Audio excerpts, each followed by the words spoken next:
We began by saying that if you wanted to spoil the ending, you could read these verses and know what Solomon is trying to say. But here we come to the end and we still find it so true that after all of this, all of the avenues that he has pursued and given his life over to, all of the things that he has tried, all of the infomercials that he has tried to cut through to find what is truly guaranteeing, he comes back to this one fundamental premise.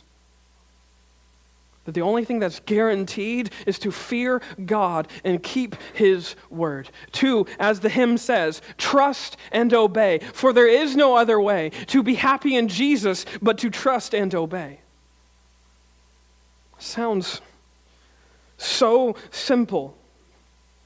And I'm not up here preaching as if I've somehow figured it out, because I haven't.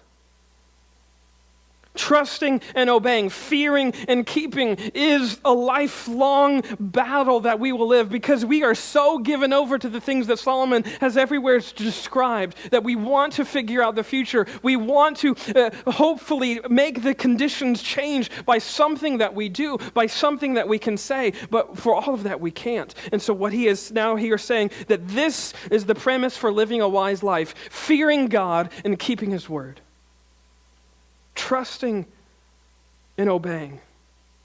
Fearing that the God is God, that the God who created everything with the snap of his finger is the God over all things, and then coming to this realization that we are not. And we can trust him. We can trust him for wisdom and faithfulness, for settlement, for peace, for direction. This is the wise life. The faithful life. One that is, yes, still full of frustrations, full of mysteries, full of things that we won't be able to reconcile. But at the same time, we were made to grasp it in joy by remembering that this God gave it to us and this God is there with us in the midst of it. This is where our confidence is found. Our guarantees are found by remembering the one who has sustained everything by the power of his word. This is Solomon's whole entire point. His conclusion is that the wisest thing that we can do is to exercise radical, trusting dependence on this God of all things.